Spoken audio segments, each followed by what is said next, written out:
My game emulation assignment on Monsters Incorporated on the Game Boy. This is the startup screen that we will first be looking at here. It explains some story in the beginning with some graphics and brings us right into the game.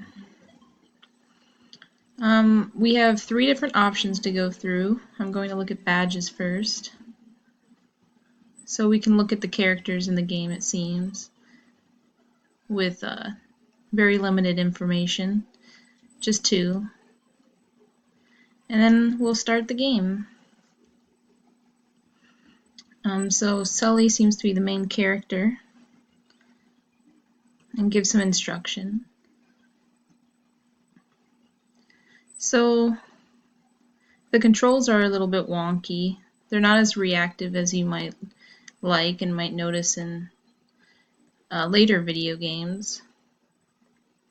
The color palette is nice. It doesn't hurt the eyes or anything, and the controls are pretty easy to pick up.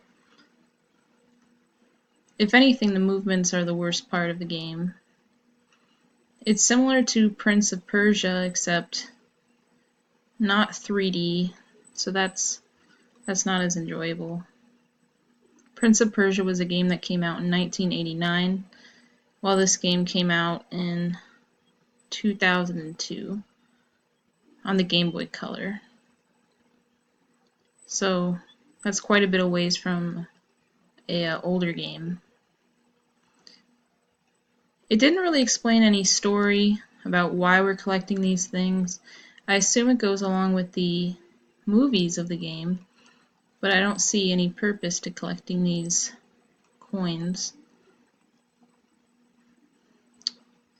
There's not a huge moveset. We are able to growl, but other than that, there's only moving. You can access doors. No. This door. We can access this door. And we're able to see some story here. Compared to other games, I don't see anything interesting about the actual gameplay yet.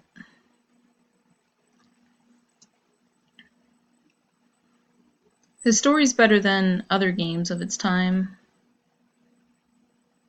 Some games don't even present you with any story at all. And this seems to be a level screen versus the other screen, which I believe was just a tutorial level. It's really hard to differentiate what are enemies and what are pickups. I wasn't sure what that was. I don't believe that's a pickup, but I'm not sure. It harms you. I believe that the coins act like they do in Sonic, so that seems to be a common feature in games, to lose points if you get hit.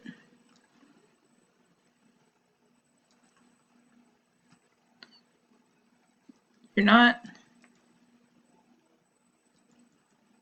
able to scare enemies. And I thought that was a power-up because of the P on it, but they didn't make that self-explanatory. And at the end of the level, you scare them. The levels end a bit abruptly. You're a bit confused as to why this is happening. The story gives you some insight on the game. The levels are just boring. They seem to be repetitive. This is another level.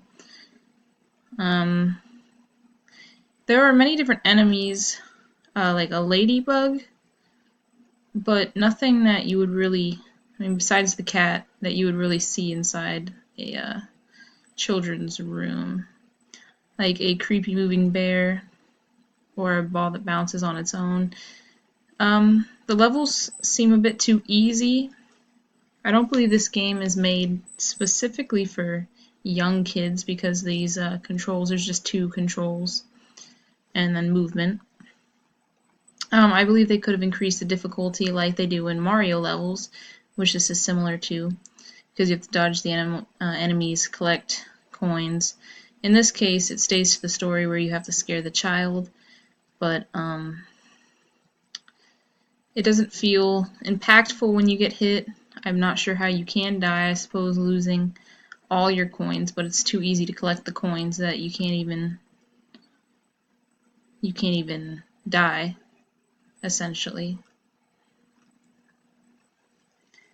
Gameplay is repetitive. The colors are fine. The music gets a bit repetitive. Um, the level screen is just another door of a different color popping up. You don't really feel like you're progressing anywhere compared to other games like Mario, where you feel like you're actually taking the time to find the princess. I don't believe the graphics are really great for its time. Um, the colors are fine. It's kind of pleasing on the eyes. I don't understand what any of the symbols at the bottom mean. I've tried the other controls and nothing seems to work. And that is it.